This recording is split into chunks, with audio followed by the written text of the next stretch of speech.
Ceremony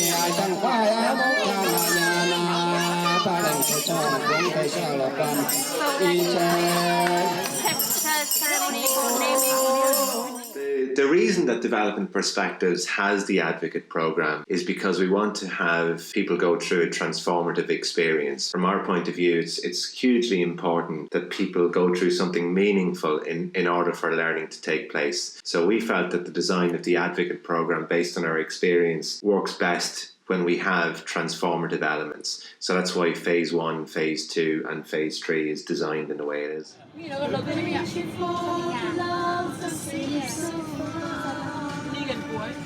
So I say a little prayer, hope my dreams will take me there, where the skies are blue. Yeah, so the first couple of days are really breathtaking when we arrived in Sung Village. So after travelling from Hanoi to Sung Village, we began to get to know the location a little bit more and beginning to understand a little bit more about community-based tourism, which was very prevalent in Sung Village. We also spent a lot of time getting to know each other, obviously as a group of 26 people from a variety of different countries. And then we slowly began to explore the SDGs, but tried to do it through a critical lens as best as possible, and understanding the values and principles which underpins the SDGs as a whole. So using things like looking at the systems which are at play. We also spent a lot of time exploring the beautiful food that was on offer in Sung Village. Our number one, the work camp activity, which is chosen by the local community in advance of the advocates being overseas. That's really important, I suppose, to engage people physically in learning. It's not just about, building something, it's more about the process of doing it. Okay.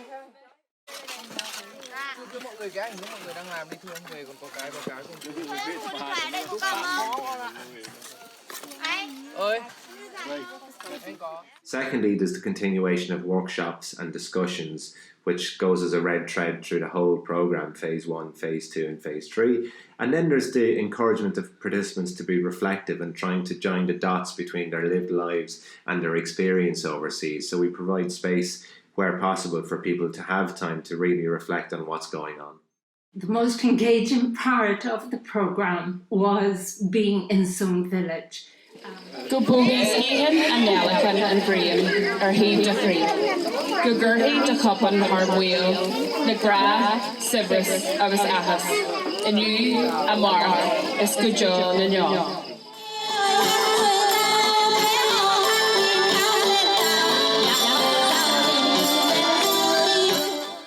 Some of the learnings of the group were certainly around the culture and engaging with the local people. The last part of the programme, we moved to Da Bia, another village in Vietnam, after trekking for an hour from Sung Village. And the focus of our last part of the programme was a lot around action and taking action and what advocates can begin to do when they do return to their home communities, both in Vietnam and Ireland. Keep it going, keep it going. Bob, Louisa, keep it going, keep it going. Bob, Louisa, keep it going, keep it going. Bob, Louisa, keep it going. So Sung Village was such a fascinating environment. It really embedded the SDGs without having to take any action. The SDGs were alive and we could see and learn from what Sung Village are doing in relation to the goals. The connection between the groups was really interesting from the very beginning. Both groups, although from many different communities, different backgrounds, different ages, there was a really critical connection point that began from the beginning. And the group had a great opportunity to meet within the local village and explore the SDGs through talking to people who were living in Sung Village in Da Bia. Oh, Jesus.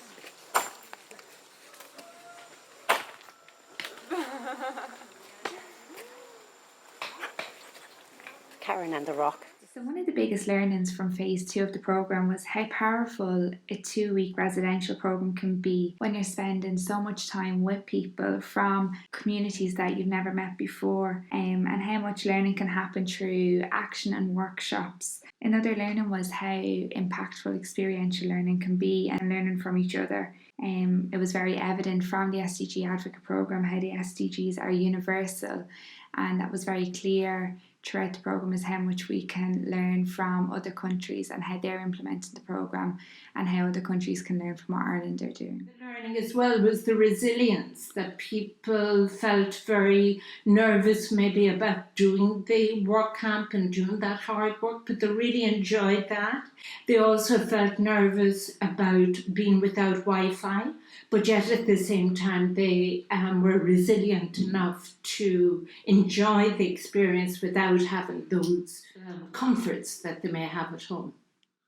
The last 2 weeks was like really phenomenal, and I feel absolutely blessed to be like one of the leaders of the program, as you know, having Vietnamese people and Irish people on the board, and seeing them working and interacting, and and mostly having fun, and like enjoying companion of each other is absolutely wonderful, and is a great opportunity for us to, as the leaders, to working out like such a dynamic groups with really a broad view and broad perspective on sustainable development from the background of both country, Vietnam and Ireland, and absolutely is a bless, I think. May the wings of the butterfly kiss the sun and find your shoulder to light on, to bring you luck, happiness and riches. As we moved back to Hanoi, we had the opportunity to meet with United Nations Development Programme,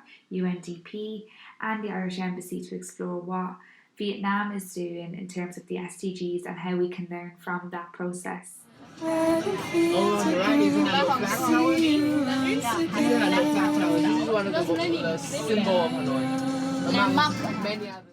Our organization, Center for Sustainable Development Studies, is actively working in Vietnam to promote youth participation in development. We've been working with communities in Vietnam where our young people can be engaged in working with local people to promote sustainable livelihood and development in the area.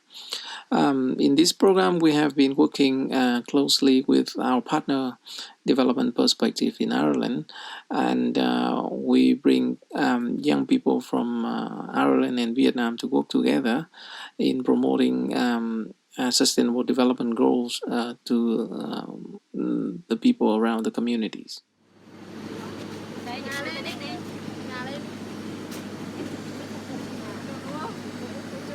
From Development Perspectives' point of view, it's pretty clear what we want to achieve from the programme. We want people to learn about the Sustainable Development Goals. We want people then to go on and take action based on their learning. So it's very much a case of trying to empower people to realise that they are agents of change. I suppose our involvement ends though where people, I suppose, decide for themselves what kind of change are they going to contribute to.